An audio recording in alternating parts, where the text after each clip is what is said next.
why is Doom better than Uncharted? Okay, so supposedly, I hopefully am not the only one who thinks this, and thank God I might not be, but I am one of the many people who believe Doom and Titanfall 2 are better games than Uncharted 4. I do not. I don't mind the Uncharted series. I love all the work of Naughty Dog. They made one of my childhood games, but and then they made the great PlayStation series Uncharted 1, 2, 3. Granted, 3 never had to exist. It really added no substance or anything. It was just there. And then 4, which came out this year. Game of the Year nominee. Didn't win because somehow Overwatch. Via Game of the Year. Whose Game of the Year? Whose Game of the Year? Yeah, freaking the Video Game Awards. Yeah, Video Game Awards, I believe. Yeah. So a video game.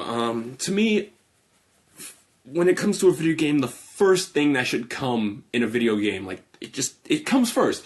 Gameplay. Yeah. How fun is your game to play? How is your game to play? Like art and the feel of your game, all of those kind of I feel fall into gameplay to an extent, right? The way your game plays, how it looks, how it feels in the hand of a player. Is it sloppy? Is it crisp? Is it responsive and all that stuff, right? Well, I guess in a sense that even if the game didn't have any art to it, if you were just controlling a ball and whenever you pressed A it jumped or whatever, without any art, the game should still be fun, right? Be fun. It should still be fun to play. Yes. Yeah. Story in your game. It helps, yeah, but it should never be one of your deciding focal points of a game, I guess is what I'm trying to say. It's I don't want to be bored playing your game. I want to be enthralled. I want to be enjoying the experience. A good story is a good thing. If you can get a good story, yes, but and good graphics, yes, but your gameplay should never suffer. One of my problems with Uncharted 4 that games like Titanfall 2 and Doom don't really have is the gameplay. It's the gameplay is there. You don't have okay, for instance, one of my biggest issues with Uncharted 4's story mode is the story is incredibly done. The voice acting as well. It's very good. The story, the voice acting, the characters. It's all good. It's a very great game that ties up the series of Nathan Drake.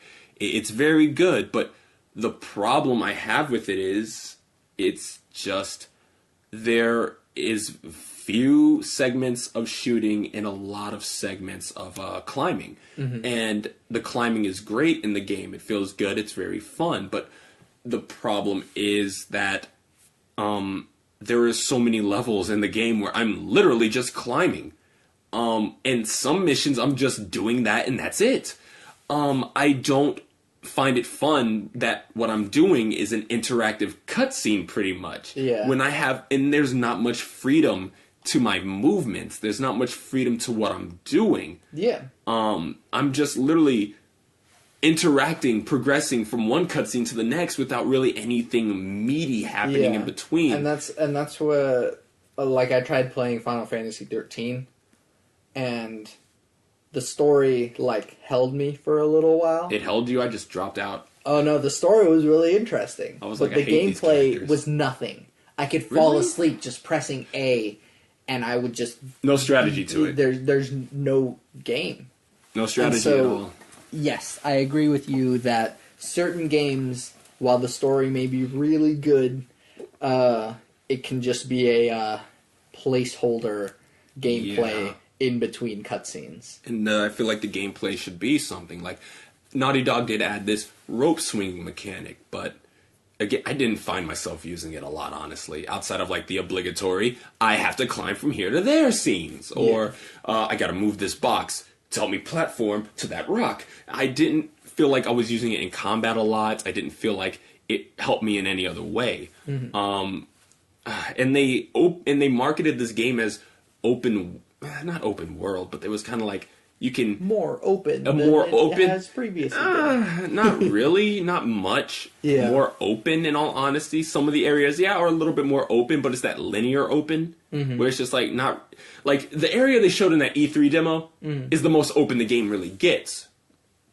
And even then, it's just like, It's just a wider tunnel. it's just a wider area. Yeah.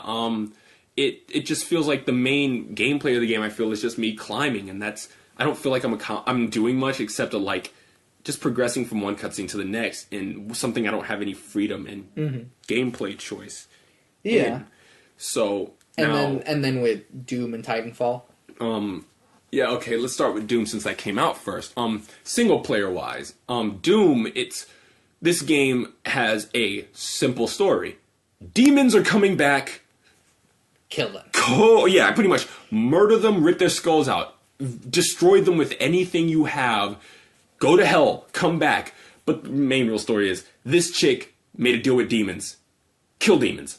And that's it. Is it a good story? You be the judge of that. Really, it's just kind of like It's pretty good. Your character kind of is just literally, he doesn't care about what the dude who's guiding him has to say. He literally just destroys everything. He's just as long a as meathead that kills things. he's just killing everything. Maybe like the gamer is. Yes, that's what I want to do. It's At least if you buy a Doom game, that's probably what you're gonna be I'm doing. trying to murder things. But it's the game, like, and I get they're two different games, but it goes from the standpoint of is gameplay still there, and gameplay in this game really good. is really good. This game, it's like you're thrown in all of these multiple fighting scenarios where you're fighting against a bunch of demons of different types and different varieties, and like just spawning all around you. You've got these health pickups, these armor pickups, these ammo pickups. If you execute demons, which are very satisfyingly brutal executions, you get your health back. If you chainsaw demons, you get your ammo back. There's like these layers of gameplay there. There are secret Doom guys, which are like different designs of doll-like versions of the Doom armor. Hidden around the areas that give you like 3D models of the enemies you fight. There are secrets all over the place. There are challenges that each level make you do. There's it's a gamey game. it's a gamey game, and I get people like Uncharted, and I won't judge them for that. I will not. But it's like there could have been so much more to its story mode outside of a really engaging story. Yeah. Now, like, Doom's got all these layers on, oh my god, all these layers of gameplay, secrets, Easter eggs. Like, every level has a switch that if you pull it, it opens up a secret room that's that's it, and it looks like, what, 8-bit to 16-bit or whatever? Yeah. It looks like an old Doom level in high def. Yeah. And it's designed after a certain room of an older Doom level. Yeah. And if you unlock that room, you can go back and play certain missions from the original Doom game. But while your character is modeled after the new design of the Doom game, and so are your enemies. That's what I mean. It's things like that like really, God, that game should have won Game of the Year. It's another reason why I like Wolfenstein, the New Order. Wolfenstein: The New Order was really good. But now, because it combined a good cool gameplay and a good and story. a really engaging story, that sequel better happen. Well, it did happen, sort of. That was a prequel. Yeah. But I hear that sequel might actually be happening now. Now, since he brought it up, Wolfenstein: The New Order is a good example of a game where it's got great gameplay and good story. I never expected a game like that to have an engaging story with a very Especially good, a Wolfenstein especially a Wolfenstein game. And a very good Jimi Hendrix cameo if you chose that timeline. Very good, very good. But other game, Titanfall 2. Mm-hmm. Okay, Titanfall 2 is nowhere near as long as Doom story mode or... Sorry about that. Phone call interrupted. So as I was saying though, reasons why I think Uncharted is not So Titanfall 2 and Doom are 2 better. is shorter. Okay, but- so here's where Titanfall 2's story mode stands and why I think it's a better story mode than Uncharted's. Now, the problem with the game is, here's the only problem with the game's story mode. It's very short. You can beat it in one sitting, very short, but the story is good it puts you in a very it helps explore the universe of a game that really does look like it could have an interesting, expansive universe to it. It throws you into that as some random guy who by chance becomes the pilot of his own Titan, something he's always dreamed of. Now, again, story mode's very short, one sitting, but the story is good, very good. At least for me, I felt the connection to the Titan that the game is supposed to make you feel. The story is very good, but I don't think the story is really what I should be talking about.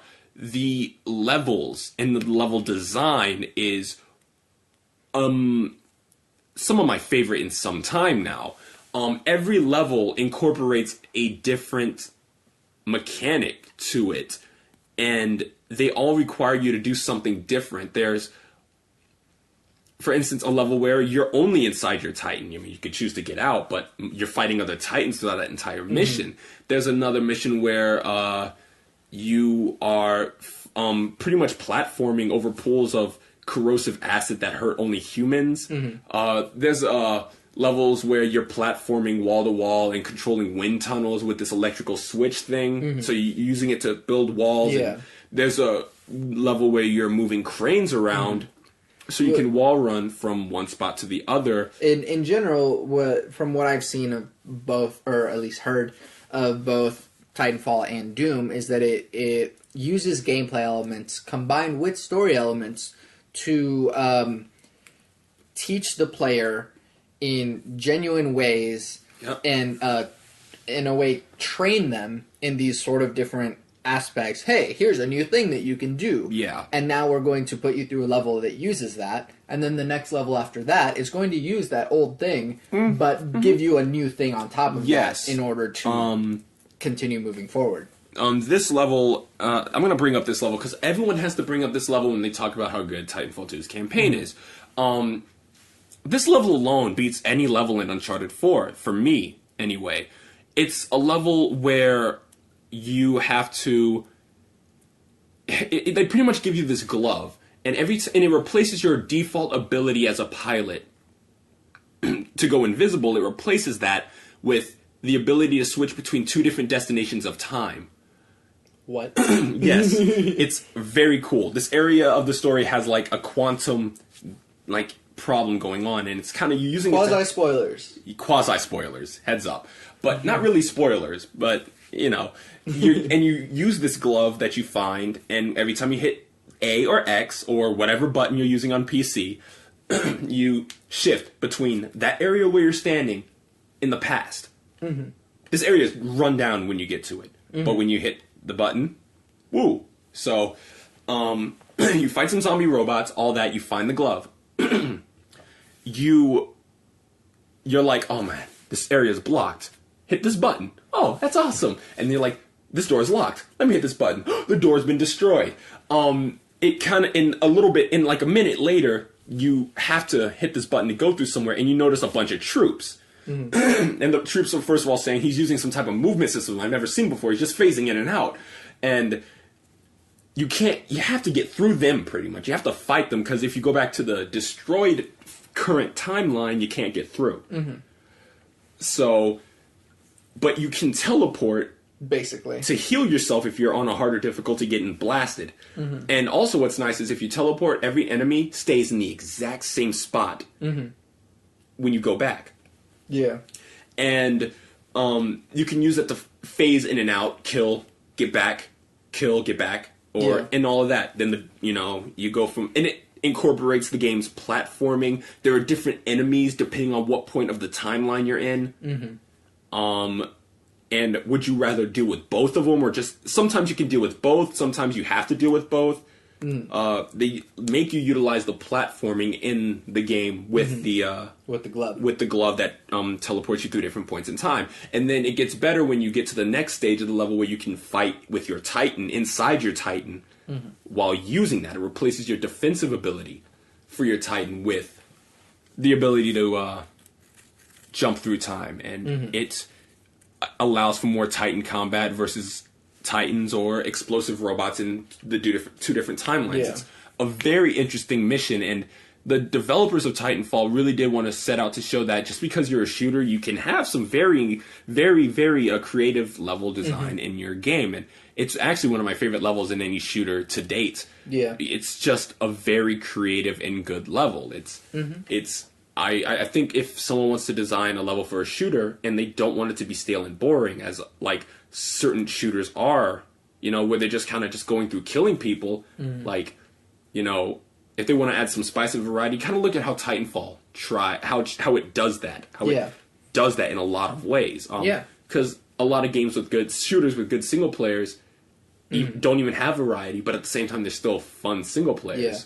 But Titanfall definitely has amazing level design to it. Yeah. And they also have boss battles at the end of all of their levels, which, you know, they're just really, they simulate Titan fights in multiplayer. Yeah. But there's still boss fights and it's actually pretty cool, so whatever. Yeah. So what would have been your game of the year? Crap. Am I gonna want to say this on a multiplayer and single player scale or a game of the year? Crap. Because I'll tell you mine. It's Inside. And Inside did that, the thing is that, so I went on a trip for a week. Yeah. To Florida, New Orleans, blah blah. But hey, look, my laptop background became it's a limbo. An Inside. Well, that's Inside. Inside, yeah. Perfect. So while on this trip, I had my laptop and my brother, one of my brothers was with me, and Daniel, for the listeners that remember him. And I was like, hey, you need to play this game. And Inside is the kind of game that for people who are not really big gamers, Daniel plays games, but not really. To jump in and go, oh, what's going on? Oh, I see. Yeah. Oh, crap, I can't do that. And so, it was actually really interesting watching him, play Inside. And, figure it out and go... In one hand, the gameplay and going, oh, what does this button do? How do I do this? And it's okay, that's how it does it. Inside is incredibly simple. It basically only uses 2 buttons and a joystick. So, it's super simple, but it also has this incredible story with no words. There's no words in the game. It's atmospheric. But it tells you the story, and it just fucking blows my mind. There's a thing that happens. Can't say what it is. I'm not even going to say, spoilers for what. No, I'm just not going to say it. This thing, you cannot expect what happens in Inside. And so, on one hand, Inside, being an artsy sort of game, is beautiful art. It is an art game. On the other hand, it's a brilliant game. It has puzzles that aren't too hard, but they get you. It feels rewarding to sort of oh man, I can't do that. Oh man, that killed me. Oh, and then they specialize in trial and error very much. And does it in a way to where, again, there's no text, so there's no tutorial, there's nothing telling you what to do or why. I do love that. And so, not only that, but this game is just beautifully crafted. Anyone could take the story per se in Inside and do it whatever way they want, but in the way that they did, it was so beautifully crafted that in the 3 times that I've seen full playthroughs of it, first 2 myself and the third with Daniel, I saw no stutters in animation, no glitches, no. I mean, other people have experienced glitches, but not on my computer. My computer's not even a big. So you appreciate the fluidity in the animation. Yeah. So and how everything's just persistent, impeccable. It is just a flawless game, and comparing it to Uncharted or It's like not really something you can do. yeah, there's not a moment in Inside where I'm like, ugh, this again. Mm-hmm. Where there's a point where maybe I'm frustrated, but never bored. Yeah. And that's why to me Inside was just like an all around excellent game. What about you, Z? I just gave you some time to think about I it. know. I know. I was thinking. I'm just like, it's hard. Game of the year. There are like a lot of good games. I want to say at least a lot of the good games. In my opinion, that came out this year. Doom, Titanfall, Watch Dogs 2 was a very big surprise to me. Mafia 3. I love that game. We got this. Gears of War 4. I love it. Did you play any of like the bigger indie stuff? I never get to play the indie The Witness, stuff. Firewatch, Oxenfree was this year. I wanted to play We Happy Few. Never got around to it. That's on early access, so it's Oh. not technically finished. Dang, I gotta wait that out then. Also, well, I was gonna play an indie title, but it keeps getting delayed. Cuphead. Yeah, That keeps getting delayed. next year maybe. But I don't know. Like, game of the year right now for me might be Doom, just because it kind of said, "Who needs a story when your gameplay is good?" It's like it took something from the '90s and put it into this era, and just kind of made it feel so genuine and good. And it's got a pretty decent multiplayer. I wouldn't say it's better than Titanfall 2's, but it's just like, as a single player game, it'll hold you because it's just really, really good. Yeah, It's just really good. really well crafted. Really well crafted. Yeah. Like, it feels like it made the perfect jump from the original Doom to now. It feels like it didn't sacrifice anything. Yeah. Well, let's talk about some of like the sort of good game philosophy, I guess, that like. So, I play a lot of indie games. Yeah. One, because I'm cheap, so indie games are cheap. But two, because they have a lot of heart. They have like a lot of interesting craftiness in a way that my crappy PC can actually play. So, I've been playing Guacamelee. Yep. Oh my gosh. It's It's sometimes incredibly frustrating. oh yes. Christ. But it it's so teaches fun. you Yeah. in a way that again Metroidvania-esque game. well yeah, it's a Metroidvania. But it's also really witty and charming. There's Lots of references. and Easter eggs. Oh my god, I love when games do that. And it does this whole like Mexican Day of the Dead thing in a way that's like really like switching between fun the two. Yeah, it's that game really. So I never finished it because I think it was like right before the final boss. But oh my god, gosh. that game is fun. Yeah, because it gets really hard. It gets at the end. It gets challenging. I'm at the final boss fight, but I'm trying to go back and do all the secrets first. Yeah. Which is gonna take a little while because it's a Metroidvania. So, but at the same time, you know, you don't need to have a team the size of freaking Ubisoft. Yeah. That you know you'll be sitting there staring at the credits for an hour. Yeah. As opposed to with Drinkbox, who made Guacamelee. Yeah. That is, you know, a beautifully crafted game. Yeah, like holy there's crap, no right? Voice acting. No. It's text. It's but text, like, but you like can follow it. It's a good, pretty. Yeah, I don't know how to explain. it's a brilliant game. It's really good. It is kind of crazy how these bigger studios can like create games that are very messy, but like these more tighter and controlled studios, you know, it's very weird.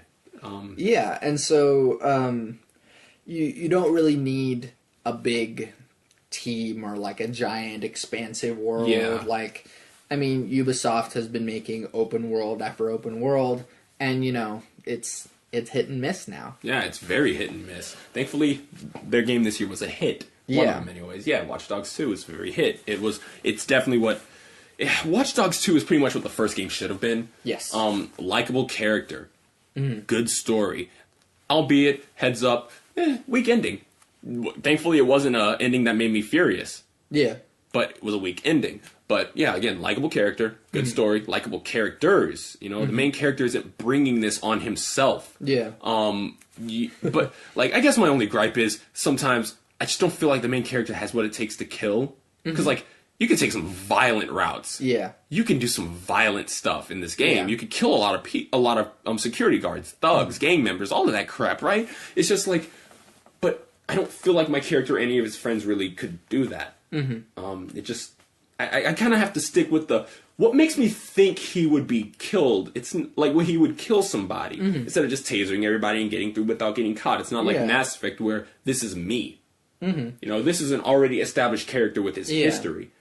So. But at the same time, like, I feel like, you know, maybe they could have taken an approach of a fully non-lethal approach, and it probably would have worked better with the story instead of feeling like this almost cyber terrorist sort of organization being more like So like, because I mean, I've done playthroughs of Metal Gear Solid 2 that are fully non-lethal. Yeah, the way and the 3. game wants you to be. Yeah, exactly. But I mean, at the same time, games like Mirror's Edge, like highly discourage guns, and if you pick up a gun, it's like, this thing sucks. And so This is how Batman feels. yeah, and so I feel like Watch Dogs 2 could have taken that approach to go, oh, I don't need this gun. Like the minute that maybe your character picks up a gun, just kind of throws it aside. Yeah. Or maybe it does something to it that makes it like, haha, now they're rubber balls or whatever. Yeah, like Metal Gear Solid 5 did. Yeah. And it is very weird, because there is one part specifically in this game where I really do feel like, yeah, these people are going to have to get killed.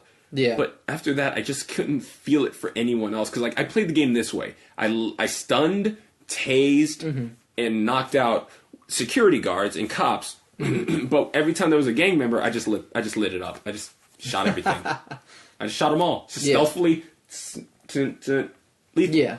So it's, I don't know. It's just how I feel the character would be. I can't help but be like that. Again, it's not like Mass Effect where it's my character's history. It's not. You know, it's the legacy. It's not the legacy I leave behind. You know, Sure. I don't like. If this were Mass Effect, my legacy would be he punched every single reporter in the face because I kept getting in his face. Okay, so he doesn't play that game. Sure. So, but you know, it's like this character's already established. He's got he has his history. I just don't think he would ever kill. He just doesn't seem like the last main character of Watch Dogs. I could believe that. But this main character, I don't. I just don't believe he has what it takes to kill. It's like those games with pre-established characters and morality choices. I need to be able to believe he could do one or the other. And I feel like that's a part of sort of this game philosophy that like story clearly affects gameplay. Yes. That yes, while I said earlier, if you were just this gray ball moving around or whatever, that the game would be fun to play in one regard, but at the same time, as soon as you put characters with backgrounds and stories and emotions and stuff, then that really affects the way that you feel that about you playing want to the do game things. and how you and just it's that. It's, one of the games that I've played the most ever is Fable 1. Yeah. And I've done it so many times. Good playthrough, bad playthrough, good playthrough, bad playthrough. And I recently got the anniversary version, yeah. And so I was like, cool, this is new and interesting, sort of. It was all right. And I did a good playthrough, and I was like, cool, I'm gonna go back and do a bad playthrough. What I ended up like feeling after so many good playthroughs and so many bad playthroughs, I was like, this is exhausting being this evil. Is that a good thing, though? Well, it's a good thing showing that at least the game gave me enough emotion for the characters that I was killing or whatever to kind of be like, I don't want to do this anymore. You know, that like, yeah, there are some decisions that you can make in Fable that it's just like, yep, kill your sister. It's like, right, heartlessly kill my sister.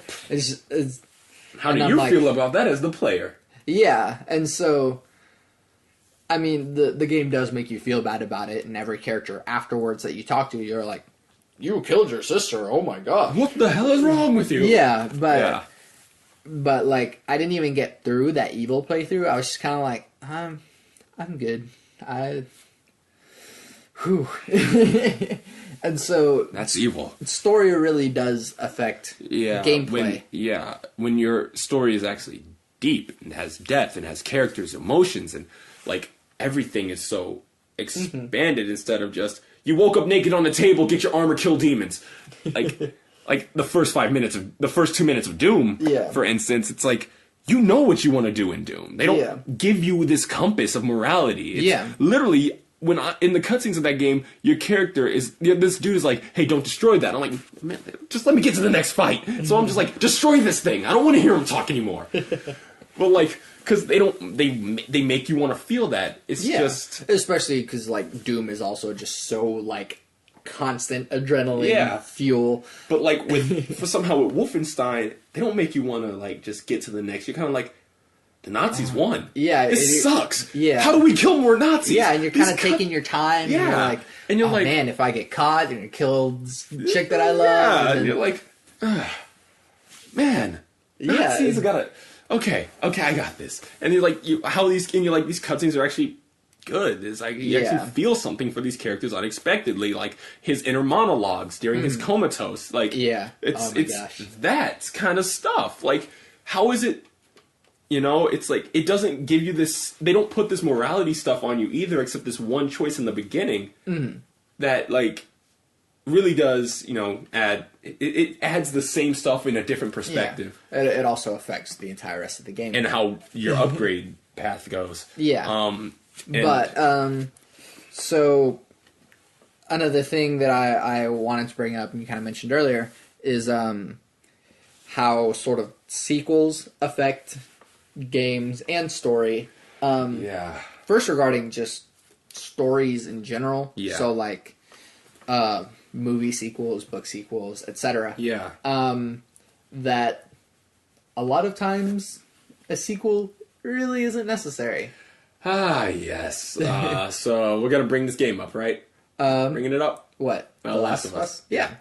Okay, so Last of Us, Naughty Dog. Of course, we knew this was gonna be good. We're not mentioning any spoilers. That game is too good. It's too good to spoilers on spoiler. here. Troy Baker is Father of the Year in that year for 2 different games. But The Last of Us is an incredible game story-wise. We have to put it on its own merits. One of the greatest story games, emotions, characters. But at the same time, the gameplay itself was fairly solid. Good. Fairly solid gameplay. It like with a good survival horror aspect and a good and a good aspect when it comes to fighting other people. They make everything feel like there's weight and heft to it with intention, and it's not. Yeah. And it all feels good. Yes, the game is a very well made game with this unbelievable impact you never expected to feel from a video game. This game was so good. It has this ability to leave behind this legacy that no other game really is able to ever really hold, because it's just some perfect piece of art, this perfect craft, this perfect game. Then they have to go and ruin it with a sequel. Okay, so there's one thing so Neil Druckmann said that, yeah, I know you guys like aren't really sure about this game having a sequel, but trust me, guys, this is really good.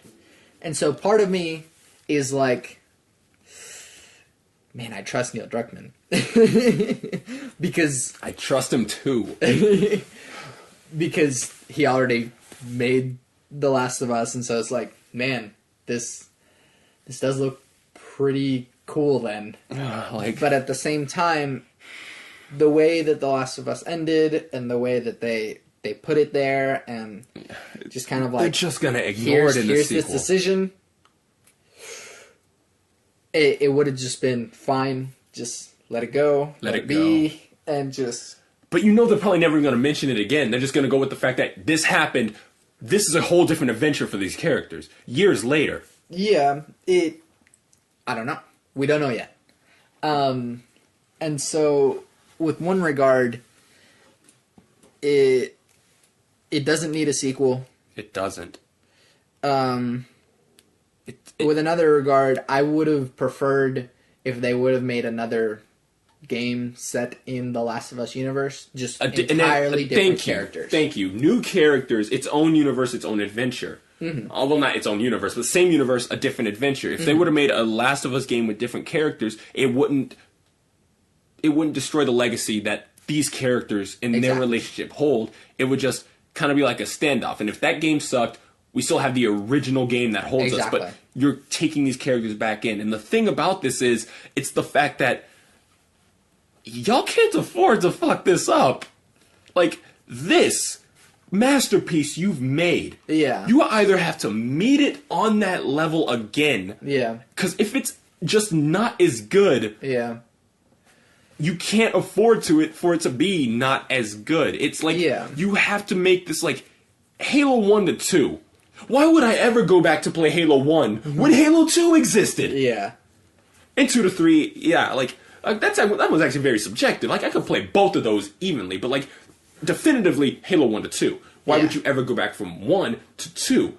You can't do that with fighting games. That's a whole different area right there. And but like, you can't do that with Halo 4 to 5. But I will never go back to play 4 when I can play 5 multiplayer-wise anyways. Multiplayer-wise. Single player cannot say the same. But, like, if like let me just bring up like games where you can't just go back to the first one after the sequels come out. Like, there's a lot of games where you can't. I say, in my opinion, you can't do that. I just can't think of the games right now.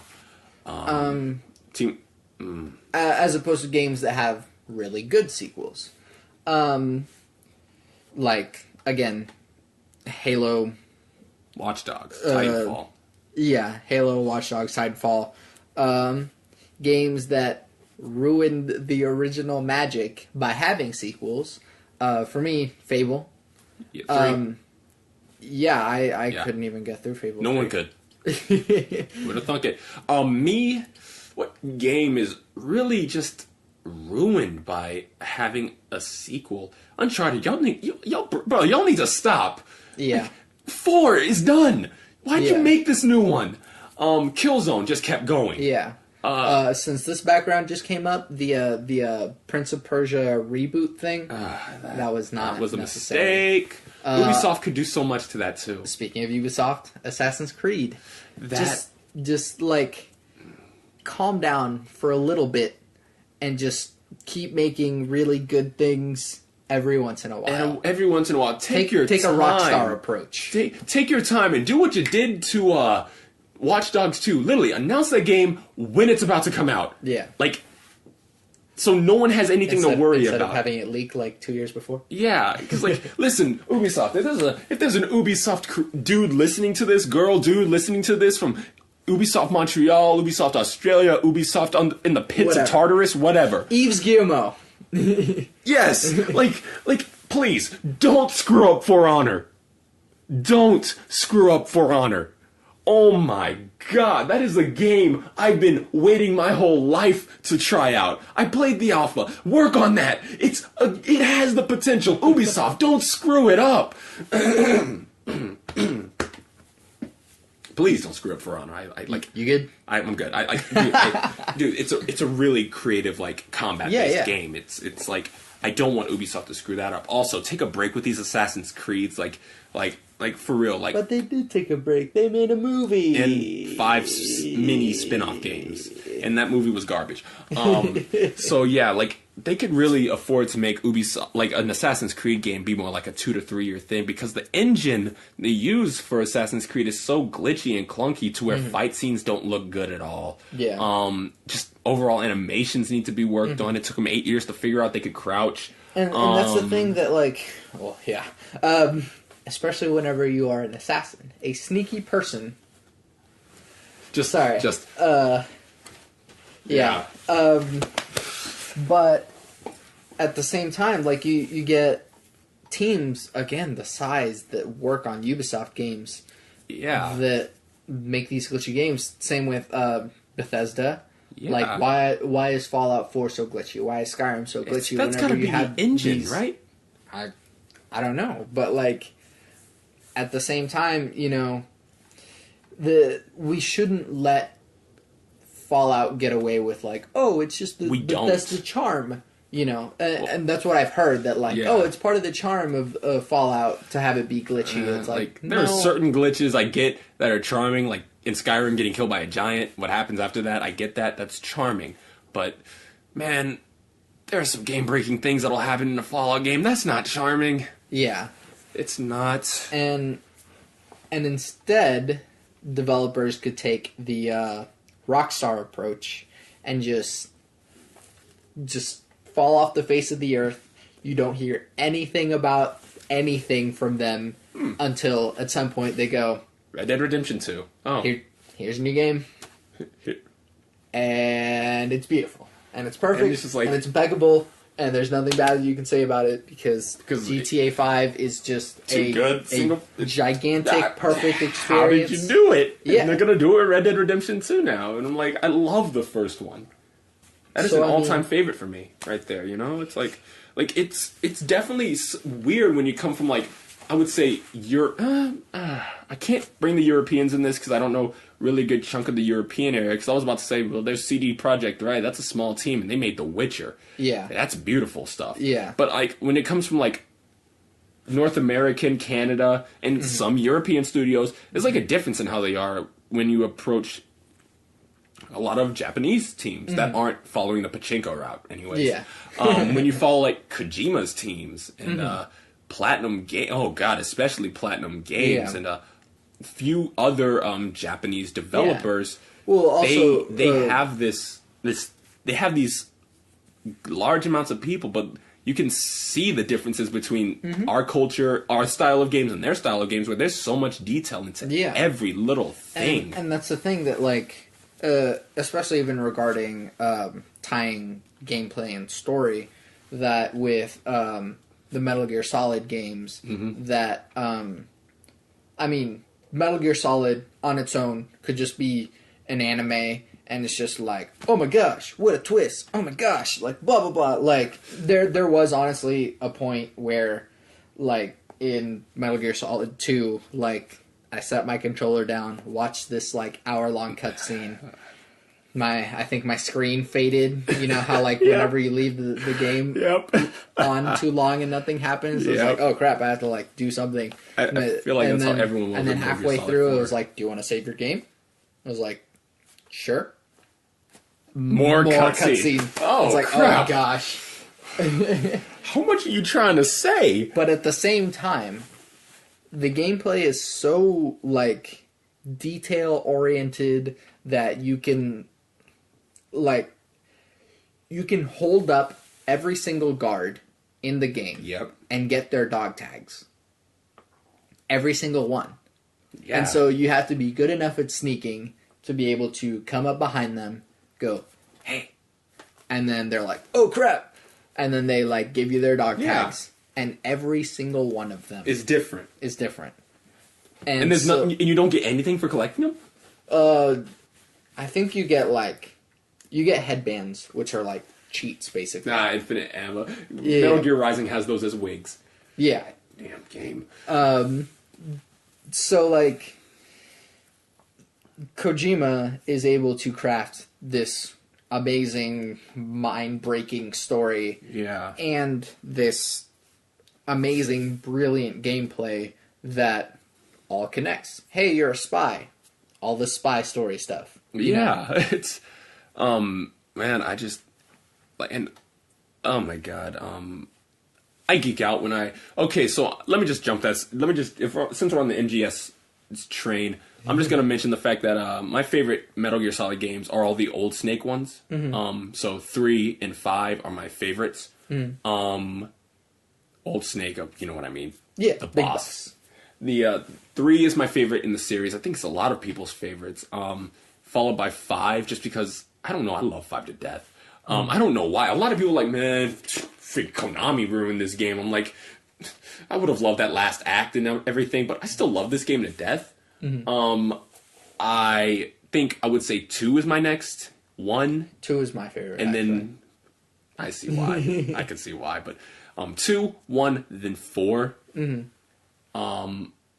It's like I don't even like them least. It's just You like the other ones more. I just like the other ones more. It's just like the Well- old boss one, the old Snake ones, the boss ones are just darker themed. Yeah, well, the thing about Metal Gear Solid 3 is that it made the whole sequel thing, threw it out the window, and just goes, hey, here's the past. And you know this Metal Gear Solid formula that you liked before? Let's just throw that out the window. And just make still a sneaking game, but just an entirely new experience. And it was a lot more open Yeah. to an extent, too. It's funny, because I remember when we were kids, I actually had to remind you that, no, this is a different Snake. Yeah. Yeah, like, because you thought, like, you were like, how'd the Snake get a new eye in Metal Gear Solid 4? I'm like, doesn't 3 take place in, like, the past? Yeah. And I'm like, yeah, that makes more sense. Yeah, weird. Dang it, Japan. I love it, though. But I love the game, though. Yeah. That series is a complete work of art. I'm looking forward to see whatever Kojima decides to do again. Whatever the heck Death Stranding is. I don't even... I don't know. I guess it's a game. But at the same time, like, they revealed 2 trailers, both of which explain hardly anything as to what the hell But the game is going to be. They all What did Brian Altano say on a podcast? Like, there's no way of knowing what the gameplay... They've shown us nothing about the gameplay. So, like, Mads Mikkelsen could be your health bar. It could literally be him just doing this, just doing the shh motion, and then like the closer you get to death, it just like gets blacker around his eyes or something. I don't know. Mads Mikkelsen enjoys putting black things around his eye. I don't get him either. But there is one thing, like, from what we can connect so far from the trailers, is the black tendrils and strands and the baby. That's all we can connect, really, from these trailers for... I don't know. I'm gonna buy that game. I will definitely buy that game. I've got a PS4 now. I gotta support Kojima, because eat a dick, Konami. You guys suck. But, yeah. Go ahead and nerd out about your Platinum stuff. So... I mentioned Platinum earlier, and I love Platinum to death, so I gotta geek out about Platinum Games, because I freaking love these developers.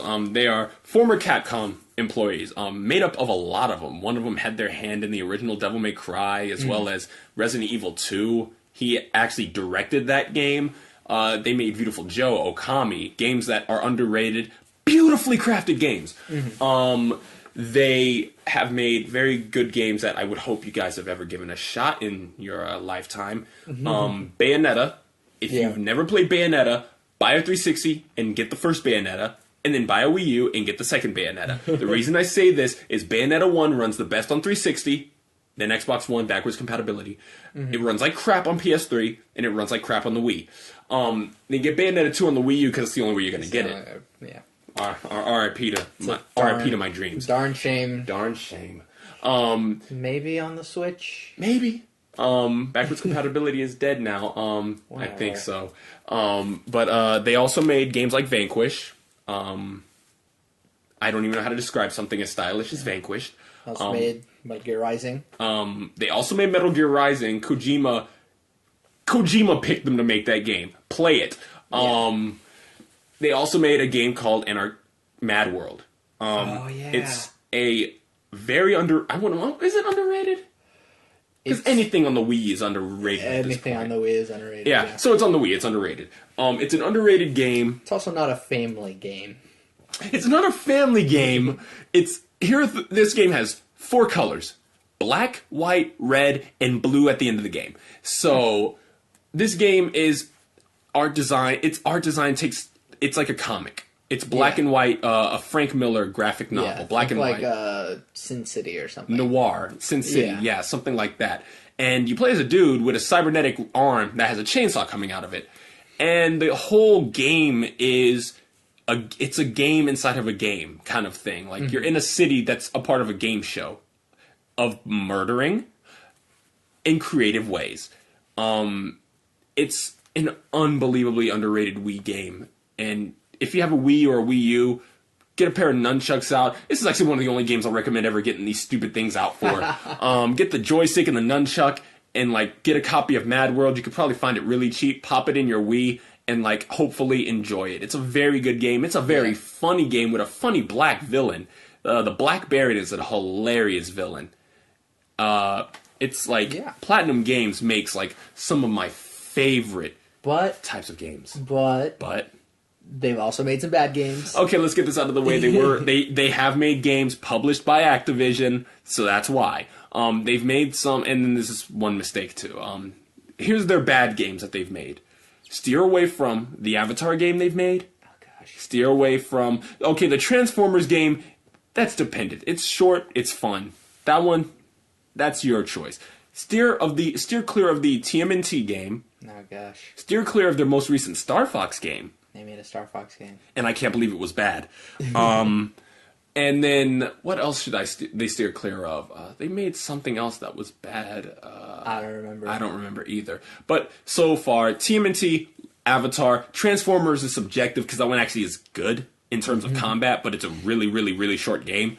Yeah, it's a damn shame that Legend of Korra game was bad. Yeah, because like the show was so damn good. Yeah. Like they had their C team on that. They didn't have the really right now. Platinum. If you want to know where Platinum's resources is right now, they're making an exclusive game for the Xbox called Scalebound, which kind of is going to deviate from the regular Platinum formula. So understand that it might not be fast paced, high octane action, but it's got like one of the head guys at it, and this is going to be his passion project. This is a game he's been wanting to make since 2007. He's finally able to do it. So hopefully the game is good. It's got 4-player co-op. You can play it on Windows 10 PCs as well if you roll that way. It also is going to have a lot of customization for your dragon, especially. The dragon is really going to be the key focal point, the character of this game. You know what honestly it reminds me of? What? Final Fantasy 15. Oh God, I got to play that.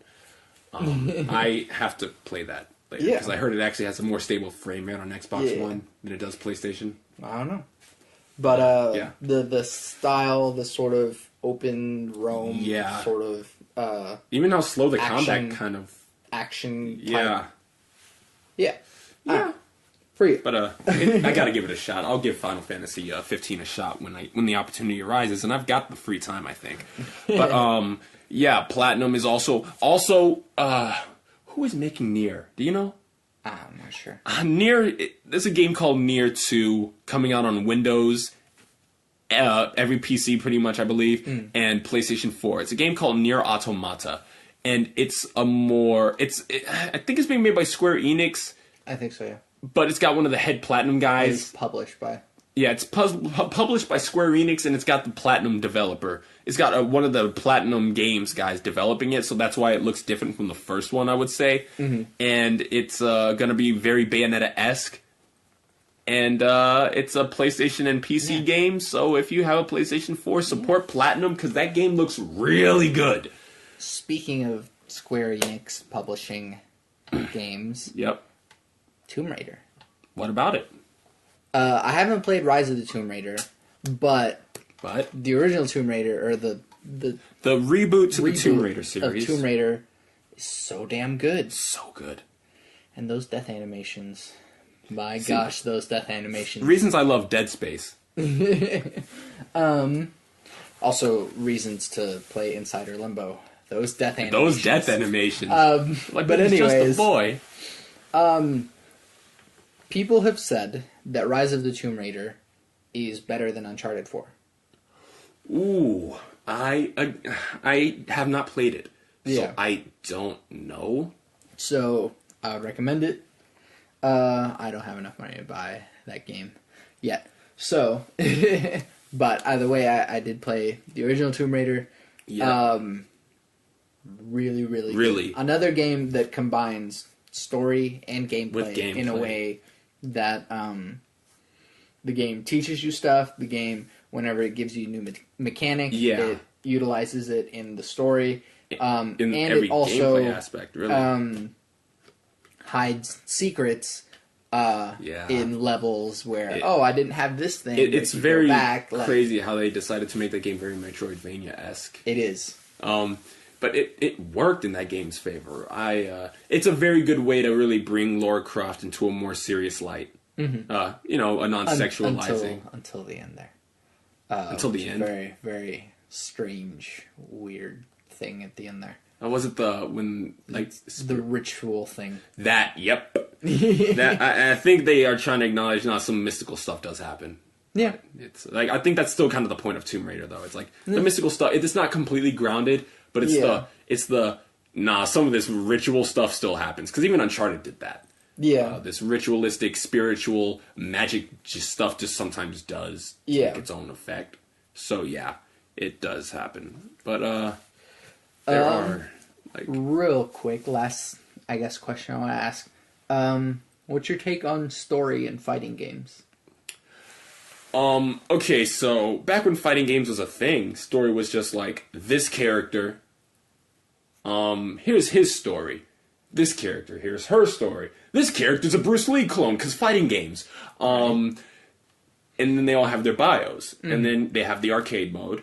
You beat that. Ending. And then games would just kind of... What ending was canon? Let's just pick a character. I don't freaking know. Liu Kang won. Beat Shang Tsung. Really, the whole concept of, story modes in fighting games, we just gotta be honest about this. The guys who make Mortal Kombat are the people who kept pushing that every other game. It started really with Deception adding a conquest mode, then Armageddon. Oh no, it was a Deadly Alliance actually, yeah. Deadly Alliance had a conquest mode. Then they went to Deception, which you were at my house when I played a good chunk of that entire mode. When we were growing up. If it's right there, there it is. Yeah, it's right there. And then Armageddon, which made it a more brawler style and fun. Yeah. The story was fun. Conquest mode, but it was then that, but it didn't really become something amazing until, Mortal Kombat 9. They did the same story mode in Mortal Kombat versus DC, but we don't talk about that. Nah. So, but, when Mortal Kombat 9 came around, they decided to reboot the storyline and do different things. So, while still, somehow, maintaining the Armageddon storyline. Yeah. And acknowledging Armageddon happens, restarting that whole thing. They made... MK9 story start from the beginning, retelling the events of the very first Mortal Kombat from the first tournament all the way to the third game, and with a lot of alternating things to the timeline here and there. No one really looked at fighting games and story modes. They never really thought they could be hand in hand or a thing until NetherRealm decided to do it. Yeah. MK9 story mode came out, and it was one of the most surprisingly good things out there. No one thought it would be that good. It was really good. All the characters were likable. They fit. Yeah. Every character had a good fight to another character. Everything felt proper. The ending was great. It all really felt good. They did a good job. No one thought it would be good. It really is showing, ever since that's happened, NRS games onward. Injustice has a good one. Mortal Kombat X. Injustice. Mortal Kombat X has a good one, albeit not as good as 9. It's still a good one. And then now fighting games like Tekken and Street Fighter have now come into the fold and was we'll do our own story mode, to where Street Fighter V story mode is there. It's silly, like the Street Fighter cartoon silly, but it still is there, and it's not half bad of a story. It acknowledges some of the Street Fighter memes, like Bison saying, "This is delicious." You got to see that. I'll show you that later. It's actually a fairly good story that they decided to make. Recently with Soul Calibur. Soul Calibur could have been so good, but we'll need a reboot. Yeah, hopefully. Maybe they should just do it like a Soul Blade reboot. Just make a new Soul Calibur game, just call it Soul Blade. Yeah. Like the original PS1 one. Yeah. And just oh man. Soul Blade. You just kind of reboot that, we kind of need one. Because let me tell you, once they added those new characters... Konami, so I don't know. Oh, that is Konami? I'm pretty sure. R.I.P. to that idea, then. No, I thought it was Namco. I think it is Namco. Yeah, it's Namco, because Tekken is the same... I always get those two confused. Yeah, because Tekken's under that same licensing team, too. Yeah. So, Maybe. They could definitely reboot a Soul Calibur game, but Soul Calibur is also very well known for their guest characters. Yeah. I mean, I don't mind that, but neither. I mean, because they had Ezio. They had That was Ezio, really cool. they had Link, they had Spawn, they had Heihachi from Tekken. Yeah. Why not?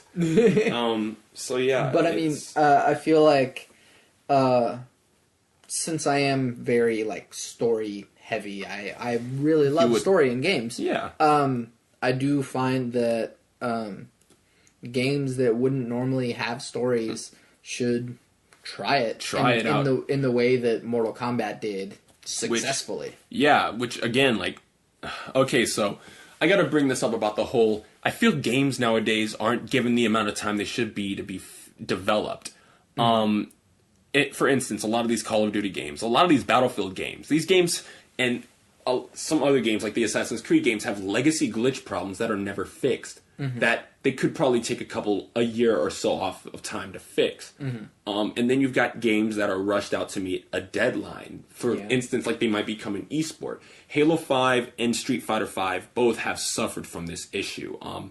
They wanted to meet this esports rush. And they are two games that are very well designed around this concept of esports, but a lot of other aspects of the game sadly had to suffer. Street Fighter V suffered from the fact that there was no real casual support. That, a lot of stuff I get the feeling this game should have came out probably this year. Not this year, last year. Next year, in 2017. Thus giving this year one more year of Street Fighter 4 for the Capcom Cup. I feel like, Street Fighter V should have came out next year because a lot of the stuff that was missing in this game. There was a lot of daily challenges that would give you in-game currency missing. The story mode didn't get updated in the game until June. There were some of the characters have some very ugly faces that are not fixed. There's some clipping issues. God, have you seen Kin's face? There's, like, the DLC thing, that was never a problem. Those DLC characters were going to be a thing anyways. But I get the feeling if this game came out next year, those 5 DLC characters would have been built in. Yeah. But there's been a lot of issues with Capcom since the release of Street Fighter V. Yeah. Bad USA to Japan PR. Capcom has also just been... Yeah, they're finally getting somewhere, though. They're finally coming back, I think. But yeah, there's been a lot of bad communication between the Japanese reps and the English reps to where there's like a certain controversy that should never... That has to be brought up is Street Fighter V having 8 frames of delay when the game first came out. When most games usually have 4, it was to make the online good because they want to have GGPO, which has no input delay. But for the online to prosper, the offline had to suffer and have the same level of, which is not how you do it. First of all, Street Fighter V's online is butt as it is, but like adding this input delay is not good. Now, I'll bring up Killer Instinct because Killer Instinct is one of the greatest is the greatest fighting game online. No lag. People have played with people in Japan who have one, and almost flawless is how good this game is. Have an Xbox? I know there's actually KI players in Xbox. Blows my mind. This game, and all these games that run with a GGPO style netcode, which means good game, peace out. It's meant to substitute the GGPO code is meant to substitute regular fighting game online code, which is known for being very laggy input lag, where you hit a button and it doesn't register as quickly as it would offline. It makes it to where it registers nearly as fast. If you use GGPO online, your online coding has to have a couple of extra frames of delay. So, for instance, MKX offline won't feel perfectly close to online, but it'll be close enough kind of thing. Same thing with KI. There's like 2 to 3 extra frames of delay. So the game offline probably has like 4 to 5 frames of input delay, which is really where you should be at. Street Fighter V's biggest controversy, one of its biggest controversies at the time was it had a built-in 8 frames of lag. Which is horrendous, especially when you play your game based on reactions or if you play a grappler. You only get 60 frames per second. Yeah. So now you got that 8 frame of delay. So they've been lowering it. They got it down to 6.5 so far, but like they're trying to we want it to get down as low as possible to be better because there were players who couldn't play as well because they played off reactions. And that sometimes is impossible in delay. Yeah. So they're getting there, thankfully. But it's just things that it and Halo 5 both suffered from. Lack of casual support. If your game is an esport game, have the casual support. You got to get the casual support in there because you can't leave them hanging. I get it. If they want to get that good, they will. But you still need to kind of have a way to ease them into it. Yeah. Well, it's also the same reason people don't want to get into League or any MOBAs, and for that matter, because that's impossible. Or Call of Duty, that like you jump in and it's like, get out of here, noob, and you just like get destroyed. Except with like Call of Duty, it never really had the intention of being competitive. It's like Melee. The community lifted it up to that aspect. That's like with any competitive game. Yeah. I feel like when you're making a competitive game, you shouldn't go for the idea of being competitive. You just go for the idea of making a well balanced out, fun to play game. And if the game's competitive, your community's got you. So, like, that's where that should be going. But now that these games are being focused on competitive, a lot of the design choices are just being done in the wrong manner. Yeah. It's just, like, it's a lot easier for fighting games to be competitive than it is for shooters to be competitive by just a base design.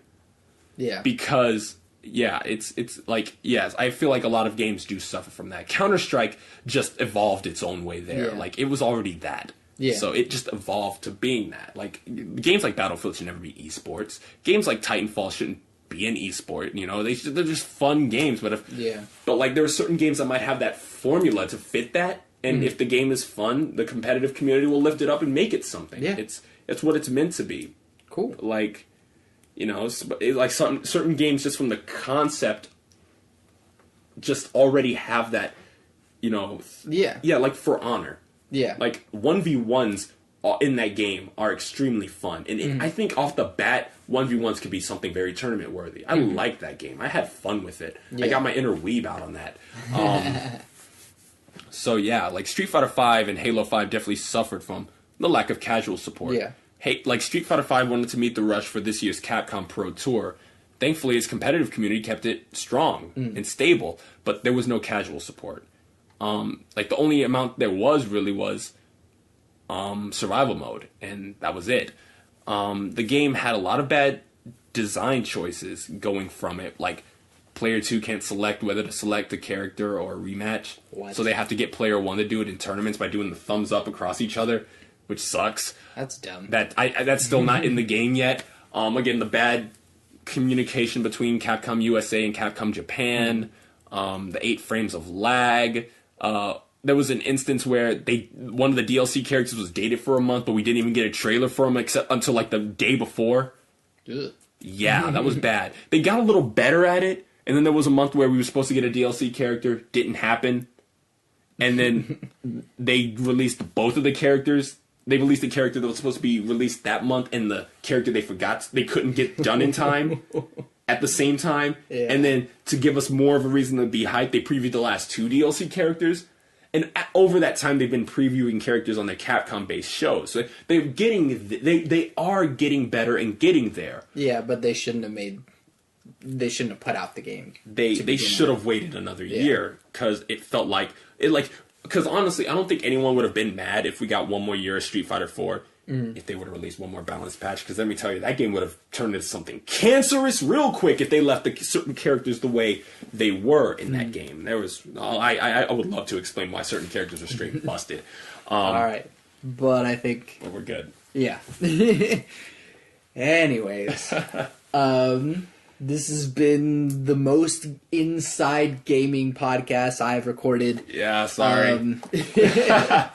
I guess I'm sorry too, because I also enjoy these conversations. Yeah. But I guess this is just for the audience that is still listening. Yeah. Instead of asking what advice do you have on the second podcast, normally just ask what media, what books or comic books or games or movies or TV shows have you been watching that you want people to listen to real quick?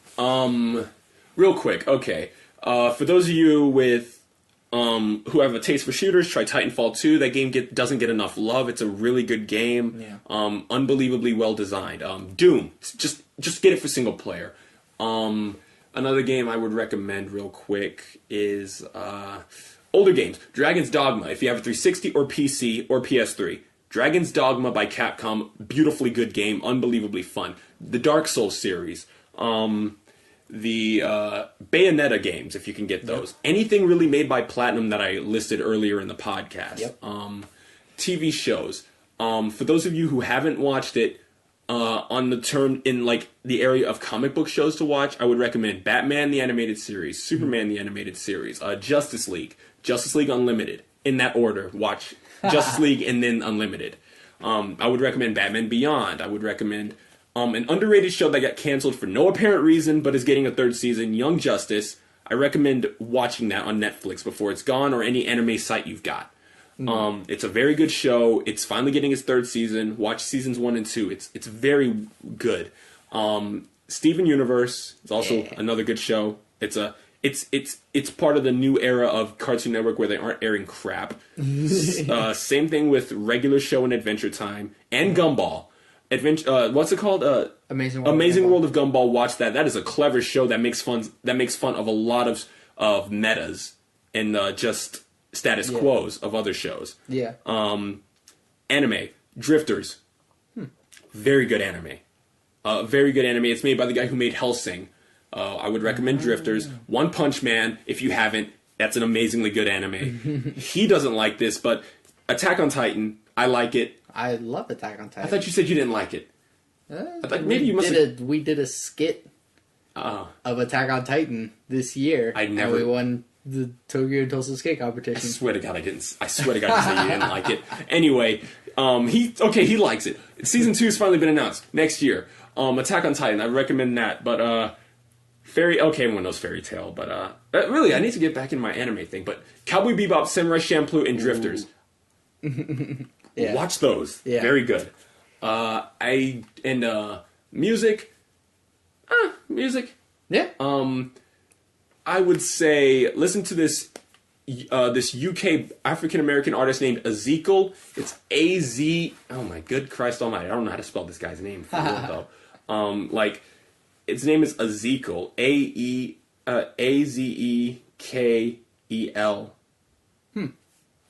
He's a very good artist. Sun Little is another good artist. He's got a very interesting cover of Led Zeppelin's Trampled Underfoot. Leon Bridges, another good artist. And really those are the artists that's all I can really think of at the time. All right. Again, thank you, Z, for this incredibly insider gaming podcast. I feel like this is you need to just make these in general anyways. I think I do. Yeah. And this is Z. Again, plug your thing. Shirai Ryu Z. Yep, Shirai Ryu Z. SHIRAIRYUZEE. On there we go. Xbox, Twitter, and soon to be PlayStation Network.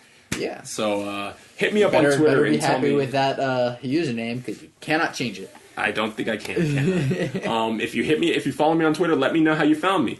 So yeah, I'm out. And I'm Santiago Ramones. You can find all the stuff that I do on my website. I make music, and this podcast right here. Be sure to review it on iTunes. That helps metrics and junk, and it also makes me happy. And let me know what you think about the show and if it's had a positive impact on your life. And if you ever want me back. I always end every podcast with my 3 things, which are love never fails, it's going to be okay, I might be wrong. Thanks for listening.